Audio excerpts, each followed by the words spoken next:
Hi guys, welcome to my channel Mannat let's learn everyday. तो आज हम देखने वाले हैं name of disease and their related words, जो मैंने लिखा है वर्ड प्रोनाउंसिएशन एंड मीनिंग। तो चलिए फिर हम बिना देरी किए अब इस टॉपिक पे लिखते हैं। तो मैंने ये वर्ड लिख दिया कॉन्स्टिपेशन। कॉन्स्टिपेशन क्या लिखा मैंने? कॉन्स्टिपेशन। ओके, तो ये मैंने लिखा कॉन्स्टिपेशन। आप प्रोनाउंसिएशन करके देखिए। मैंने लिखा कॉन्स्टिपेशन, इसका मतलब होता है कब्ज़। ये मैंने लिखा कॉन्स्टिपेशन और इसका मतलब है कब्ज़। जब हमारा ये पेट से संबंधित होता है, मतलब जब हमारा पेट सही नहीं रहता तब हमें कब्ज़ हो जाता है। सेकेंड वर्ड मैं लिख रही हूँ हेमरेज। क्या लिखा मैंने?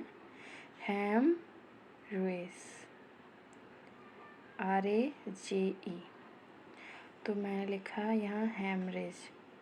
और ये कौन सी बीमारी है हमारी? इसको हिंदी में कहेंगे, हेमरेज को हिंदी में क्या कहेंगे? रक्त या फिर रक्त प्रदास्त्राव। इसको हम 3 वर्ड में अलग अलग भी बोल सकते हैं। तो ये हमारे ब्लड से संबंधित डिजीज होती है। ओके, थर्ड हम लिखेंगे, मैं लिखने वाली हूँ इन्फ्लेमेशन। क्या लिखने वाली हूँ मैं? कौन सी बीमारी का नाम लिखने वाली हूँ? इन्फ्लेमेशन। ये बीमारी नहीं है एक्चुअली, ये जब हमारे स्किन पे कहीं चोट वगैरह लग जाती है या अपने आप स्वेलिंग वाली एक डिजीज़ भी होती है, जो जिसमें हाथ पैर इंसान के सूज जाते हैं। आपने शायद पढ़ा हो या फिर किसी को हुआ हो, तो आपने सॉरी नहीं, हाँ, ये मैं से ठीक कर दे रही हूँ। इन्फ्लेमेशन, तो इन्फ्लेमेशन को हिंदी में हम कहेंगे सूजन। ओके, तो ये हमारा थर्ड वर्ड हो गया। फोर्थ हम लिखेंगे, मैं लिखने वाली हूँ इन्फ्लुएंज़ा। क्या लिखने वाली हूँ? इन्फ्लुएंज़ा। इन्फ्लुएंज़ा। इन्फ्लुएंज़ा जब हमें ज़ुकाम के साथ बुखार होता है, मतलब जब हमें ज़ुकाम होता है तो उसे हम क्या कह देते हैं? कोल्ड कह देते हैं। लेकिन जब हमें ज़ुकाम के साथ फीवर भी आ जाता है, कोल्ड के साथ फीवर आ जाता है, तब हम उसे कहते हैं इन्फ्लुएंज़ा हो गया। क्या? इन्फ्लुएंज़ा हो गया। ओके, तो फोर्थ वर्ड अब मैं लिखने वाली हूँ, जैसे अभी हमारी गर्मी चल रही है, तो हमारी गर्मी में स्किन पे बहुत सारी घमौरी आ जाती हैं। उसको हम इंग्लिश में क्या कहते हैं? Prickle heat. क्या कहेंगे? Prickle heat. तो आप घमौरी को इंग्लिश में प्रिकल हीट बोल सकते हैं। Prickle heat. Okay, prickle heat को हम हिंदी में घमौरी कहते हैं। क्या कहते हैं? घमौरी। तो ये मैंने यहाँ पे लिख दिया है वर्ड। अब मैं लिखने वाली हूँ रूमटिज़म। क्या लिखा मैंने? रूमटिज़म।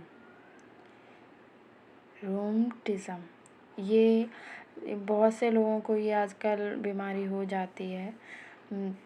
ये हमारी बोन से रिलेटेड है। जब हमारी हड्डियों में दर्द होने लगता है, स्पेशली हमारी जो जॉइंट्स होते हैं ना, वो वाली डिजीज़ है जिसे हम गठिया रोग कहते हैं। क्या कहते हैं? Rheumatism disease. तो इसे हम गठिया रोग कहते हैं। फोर्थ मैं लिखूँगी ट्यूबरक्लोसिस। क्या लिखूँगी? ट्यूबरक्लोसिस। ये तो सबको ही पता होगा, इसे हम ट्यूबरक्लोसिस, तो इसे हम हिंदी में क्या कहेंगे? ट्यूबरक्लोसिस को हम हिंदी में क्या कहेंगे? इसे हम कहेंगे क्षय रोग। क्या कहेंगे? क्षय रोग। अब मैं नेक्स्ट वर्ड लिखने वाली हूँ। अब मैं लिखूँगी अमनीज़िया। जब हमारे किसी का मेमोरी लॉस होने लगता है, मतलब उसे चीज़ें याद नहीं रहती, वो उसकी याददाश्त जाने लगती है, धीरे धीरे वो चीज़ें भूलने लगता है। नॉर्मली हम कभी भूल जाते हैं, वो बात अलग है, लेकिन जब हम ज़रूरत से ज़्यादा ही मतलब समय चीज़ें भूल जाते हैं, उसे हम कहते हैं एमनीजिया, स्मृति लोप होना। मतलब हमारी मेमोरी कम होने लगती है, हम चीज़ें नहीं याद रख पाते हैं और हम भूलने लगते हैं, उसे हम कहेंगे एमनेसिया। तो अब हम लिखने वाले हैं, अब हम लिखेंगे जब हम एक डिज़ीज़ होती है, जैसे किसी को भूख नहीं लगती तो वो सारा सारा दिन कुछ भी नहीं खाता, तो मैंने यहाँ पे लिखा है एनरेक्सिया।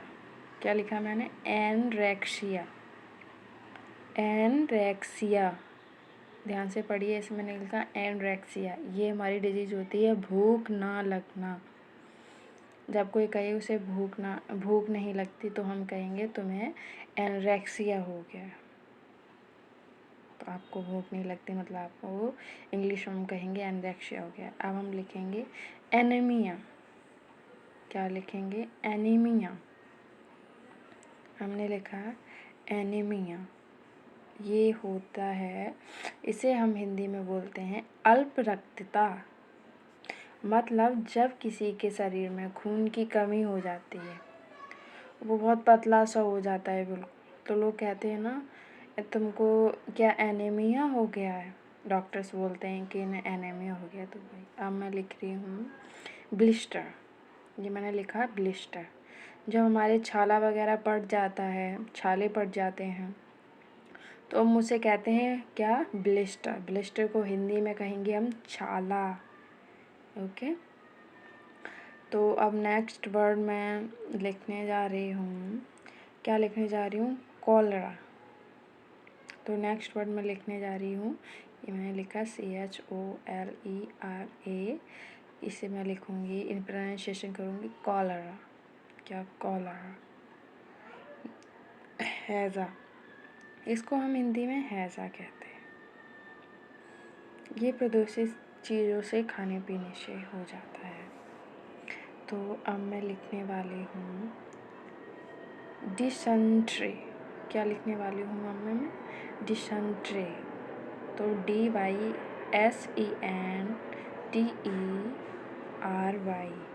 इसे मैं बोलूँगी, प्रोनाउंसिएशन है इसका डिसेंट्री। क्या? डिसेंट्री। इसे हम हिंदी में कहते हैं पेचिस। जब हमें दस्त वगैरह होने लग जाते हैं ज़रूरत से ज़्यादा, तो कभी कभी हमें पेचिस भी हो जाते हैं। ओके, तो ये भी पेट से कनेक्टेड है डिजीज़ थी। अब मैं लिखूँगी इंडिजेशन। क्या लिखूँगी मैं? इंडिजेशन। इंडिजेशन, ये भी हमारी पेट से रिलेटेड ही डिजीज़ है। जब किसी को खाना नहीं पचता उसको, और बार बार हमें, जैसे हम कहते हैं, डकार आती रहती है, तो जब मतलब तो हमें क्या होती है? बदहज़मी हो जाती है। तो इसे हम एक और नाम से कहते हैं, मतलब अजीड। बहुत से लोग शायद बोल देते हों और आप ना समझ पाएँ, तो आप देख लीजिए यहाँ पे। नेक्स्ट मैं लिखूँगी, आपको ये पता होना चाहिए, बहुत सारे लोग नहीं पता होता, जैसे ऑइंटमेंट। क्या मैंने लिखा? ऑइंटमेंट। ऑइंटमेंट, ये जब हमारे घाव वहाँ पे जब हम वो लगाते हैं ना, जो दवा होती है एक, उसे हम जब हम कहते हैं मरहम लगा दो, तो हम इंग्लिश में बहुत सारे लोग कभी कभी बोलते दिख जाते हैं ऑइंटमेंट लिया, तो इसे हम ऑइंटमेंट कहेंगे। अब कुछ वर्ड्स हैं जो मैं सोच रही हूँ आपको और लिखवा दूँ, जो कि ज़रूरी है, मतलब हमें पता होना चाहिए। तो एक वर्ड है पस। जब हमारे कहीं चोट फुंसी वगैरह हो जाती है और जब वो पक सी जाती है, तो उसके अंदर जो वाइट वाइट निकलता है जब पक जाती है उसके बाद, तो उसे हम कहते हैं, जो वाइट वाइट निकलता है उसको पीप। तो इंग्लिश में कहेंगे पस। सेकंड, जब वो फुंसी बिल्कुल तरह सूख जाती है, जो उसके ऊपर जो पपड़ी जम जाती है, घाव पर जमी पपड़ी को हम कहते हैं क्या? स्कब। स्कब, पपड़ी, घाव पर की जो पपड़ी होती है उसे हम कहेंगे स्कब। आपने देखी भी हो, आपके फुंसी वगैरह निकली हो, जब वो सूख जाती है तो उस पे जो जम जाती है उसे स्कब कहते हैं, वो घाव की पपड़ी होती है।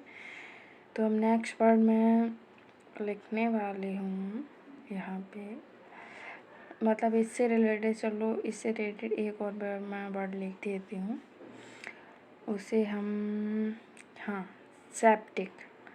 जब हमारी कोई फुंसी वगैरह हो जाती है और जो एकदम पक जाती है, जब फूटने वाली होती है, तो उसे हम कहेंगे क्या, घाव जो होता है ना, पका हुआ घाव, उसे हम कहेंगे सेप्टिक, पका हुआ घाव। मैं लिखती हूँ यहाँ, आप देख लीजिए। बहुत कॉमन चीज़ें हैं जो लोग बोलते रहते हैं, यूजली हमें पता नहीं चलता। तो यहाँ मैंने कुछ और लाइंस कर दी हैं, तो मैं कुछ और डिजीज़ नेम लिखवाने वाली हूँ, मतलब लिख रही हूँ, तो आप प्लीज़ देखिए। बहुत इम्पोर्टेंट है, हमें पता होना चाहिए इंग्लिश में ये वर्ड।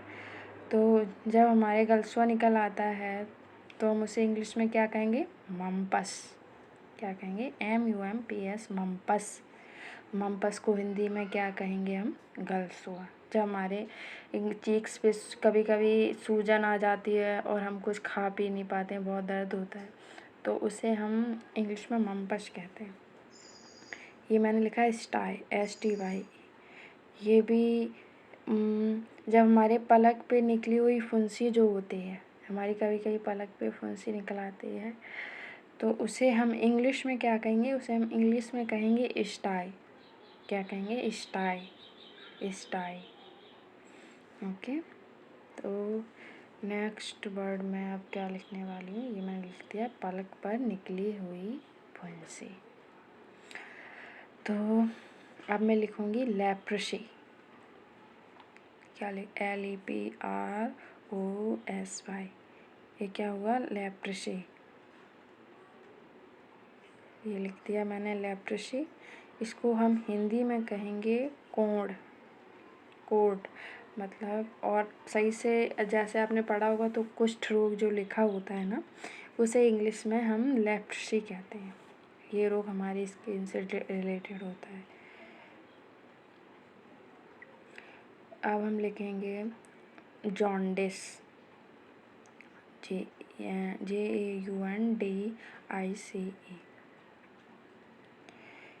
ये जॉन्डिस, ये यकृत से कनेक्टेड डिजीज होती है हमारी, इसे कहते हैं पीलिया रोग। क्या कहेंगे इसे, पीलिया रोग। मैंने लिख दिया। अब मैं नेक्स्ट वर्ड लिखने वाली हूँ।